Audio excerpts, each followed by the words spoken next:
Assalamualaikum warahmatullahi wabarakatuh. Perkenalkan, nama saya Hindun. Saya mengajar di kelompok bermain Bunga Tanjung, Desa Tanjung Dayang Selatan, Kecamatan Indralaya Selatan, Kabupaten Ogan Ilir.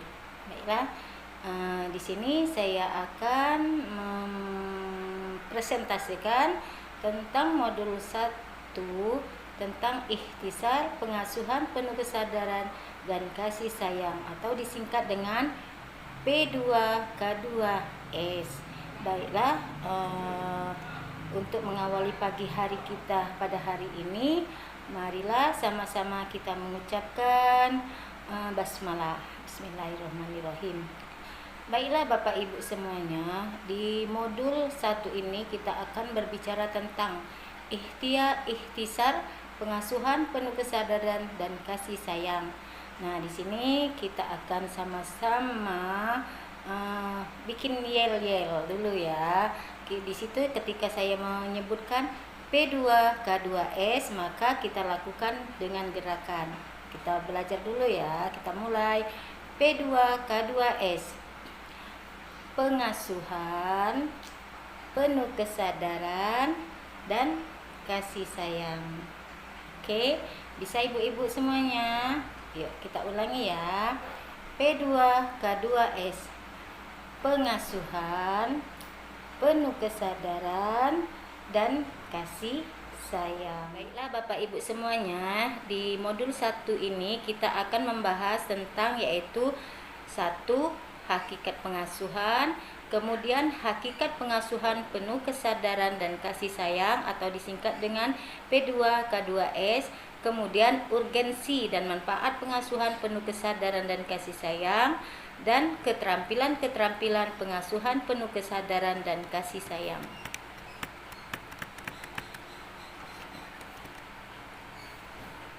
Nah, sebagai orang tua kita mempunyai tugas yaitu pengasuhan bersifat customized.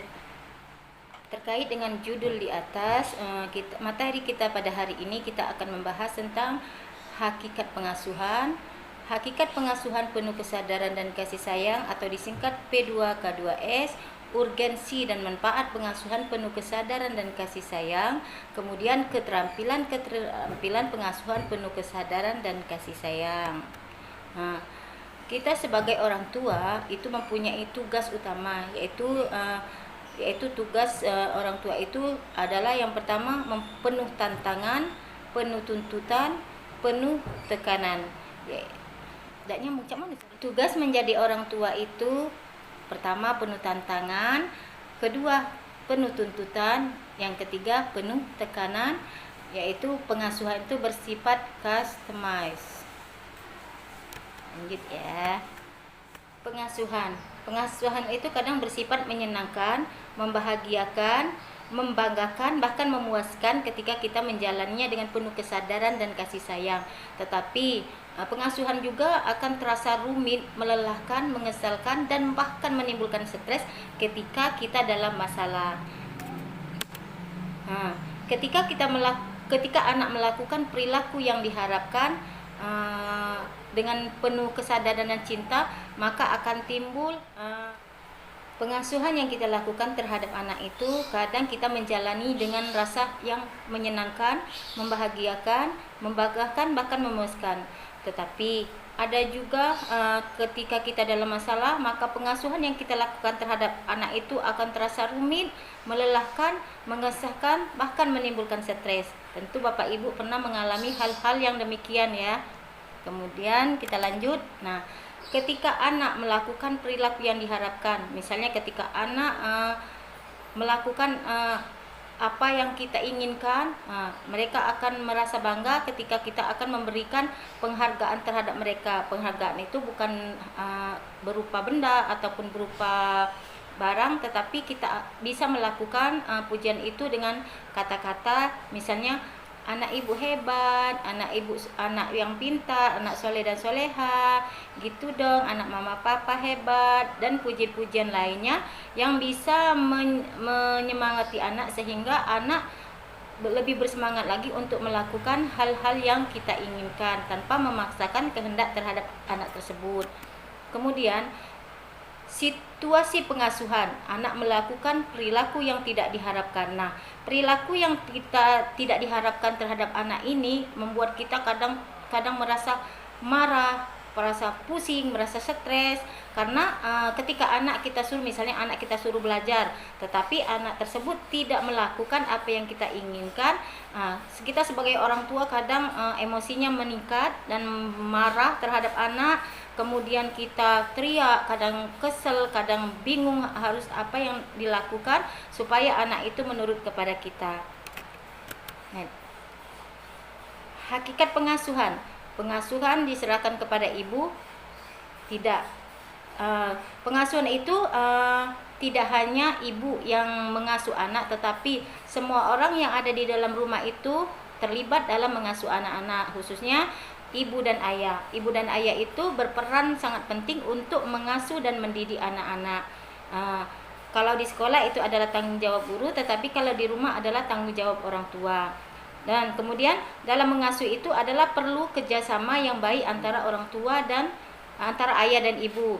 Kemudian kualitas interaksi dan komunikasi ayah dan ibu harus ditingkatkan lagi, karena dengan adanya ketika kita memberikan pola asuh kepada anak, kita harus sejalan dan harus sama persepsi agar anak tersebut tidak bingung yang pola asuh mana yang harus diikuti. Tetapi ketika kita sudah sepakat untuk membentuk pola asuh yang baik terhadap anak, maka anak akan merasa nyaman dan senang karena tidak ada perbedaan cara mengasuh dan mendidik anak-anak. Kemudian kualitas pengasuhan, keharmonisan, interaksi dan perkembangan orang tua dan anak. Nah, interaksi dan dalam pengasuhan ini sangat penting bagi anak, karena dengan adanya interaksi kita bisa meningkatkan kualitas anak tersebut. Dengan interaksi, kedekatan anak dan orang tua itu sangat membuat anak merasa nyaman dan membuat anak merasa terlindungi.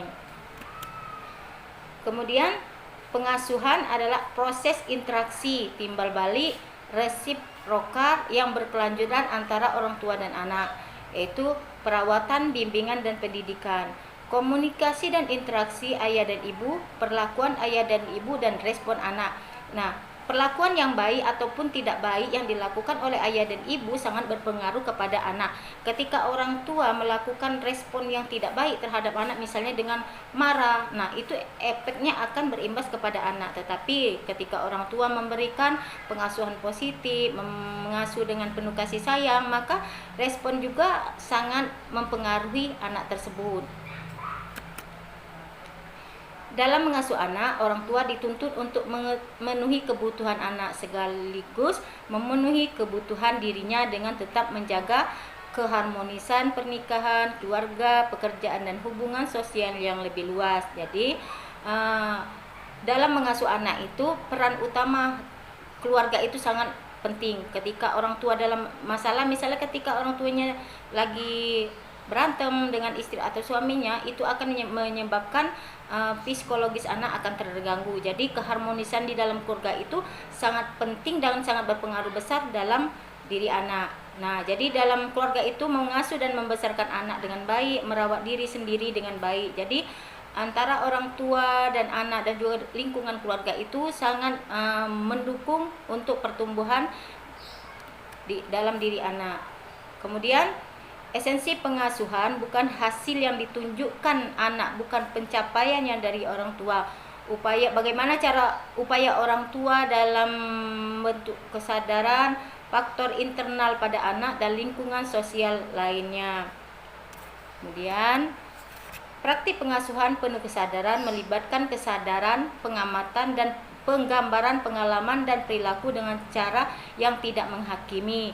Maksudnya di sini adalah praktik pengasuhan penuh kesadaran. Jadi ketika kita mengasuh anak kita pastilah banyak mendapatkan hal-hal yang kadang memicu emosi kita, kadang membuat kita pingin marah dan membuat kesal, tetapi jangan sampai kita menghakimi anak, misalnya apalagi memberikan hukuman sehingga membuat anak itu merasa tidak terlindungi dan merasa nyaman.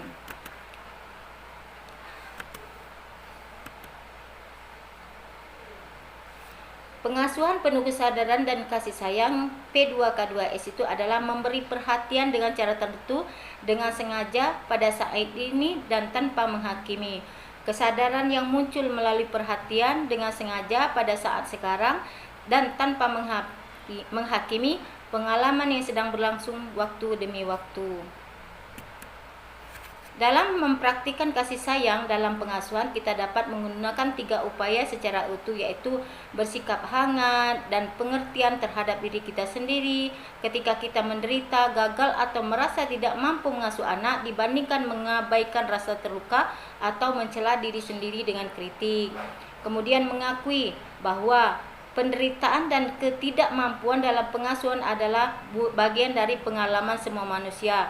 Sesuatu yang tidak semua lalui bukan sesuatu yang terjadi pada saya sendirian. Melakukan pendekatan yang seimbang terhadap emosi negatif dengan tidak menekan dan membesar-besarkan. Nah, di sini kita bisa mengetahui bahwa bersikap penuh pengertian terhadap diri sendiri itu kita harus next. Potong bepa. Pengasuhan penuh kesadaran dan kasih sayang P2K2S proses kreatif yang berkelanjutan yang melibatkan kesadaran tidak menghakimi dan dengan sengaja pada setiap momen sebaik mungkin. Praktik berkelanjutan yang menyertakan kesadaran yang lebih besar tentang sifat, perasaan, kebutuhan unik seorang anak, kemampuan yang lebih besar untuk hadir dan mendengarkan dengan penuh perhatian, mengenali dan menerima hal-hal yang sebagaimana adanya setiap saat, baik menyenangkan maupun tidak menyenangkan, mengenali dorongan reaktif sendiri dan belajar merespon dengan lebih tepat dan imajinatif dengan kejelasan dan kebaikan yang lebih besar. Urgensi dan manfaat pengasuhan penuh kesadaran dan kasih sayang P2K2S meningkatkan kualitas perhatian orang tua, menjaga diri dan anak dengan lebih baik, menurunkan stres dalam pengasuhan, mengembangkan empati dan kasih sayang pada diri anak, mengembangkan penerimaan terhadap permasalahan-permasalahan, kemudian menurunkan reaksi otomatis. Perilaku anak situasi pengasuhan tidak sesuai yang diharapkan. Orang tua merasa tertekan dengan menunjukkan reaksi reaktif kepada anak dalam situasi pengasuhan. Reaksi negatif dari orang tua, permasalahan perilaku anak dalam situasi pengasuhan bertambah buruk meluas, anak merasa tertekan.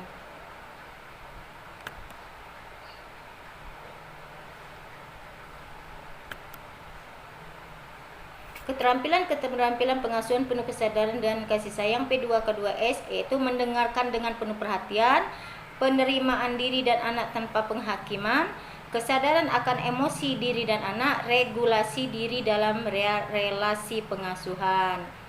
Ya, jadi keterampilan dalam pengasuhan itu adalah mendengarkan dengan penuh perhatian, menerima diri anak tanpa penghakiman, kesadaran akan emosi diri dan anak, regulasi diri dalam relasi pengasuhan.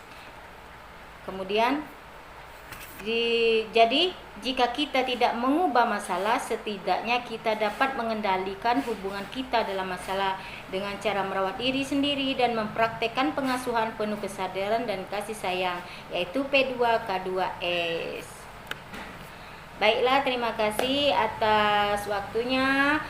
Semoga apa yang saya paparkan ini bermanfaat untuk Bapak Ibu semuanya. Kalau ada pertanyaan ataupun masih belum jelas, kami boleh bertanya.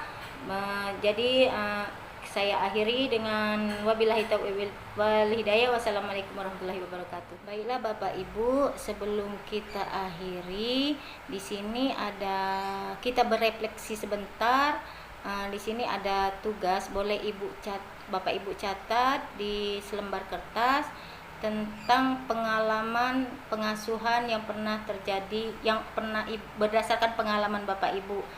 Di sini ada pertanyaan, apa hakikat pengasuhan bagi Bapak Ibu? Kemudian apa yang Bapak Ibu pahami tentang pengasuhan penuh kesadaran dan kasih sayang? Gunakan kalimat sendiri sesuai pemahaman Bapak Ibu. Kemudian dilanjutkan dengan apa yang Bapak Ibu pahami tentang keterampilan dalam pengasuhan penuh kesadaran dan kasih sayang.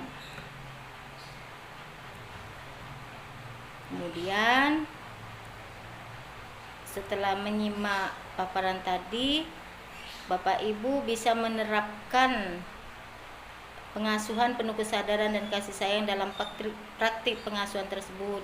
Kemudian kira-kira di situ ada kolom yang Bapak Ibu boleh lingkari atau checklist. Kira-kira sangat yakin, tidak yakin, atau yakin. Boleh pilih di situ, ada angkanya, angka berapa yang Ibu pilih. Seberapa yakin Bapak Ibu dalam menerapkan pola pengasuhan penuh kesadaran dan kasih sayang dalam praktik pengasuhan terhadap anak. Oke, terima kasih atas waktunya. Saya akhiri dengan wabillahi taufik wal hidayah. Wassalamualaikum warahmatullahi wabarakatuh.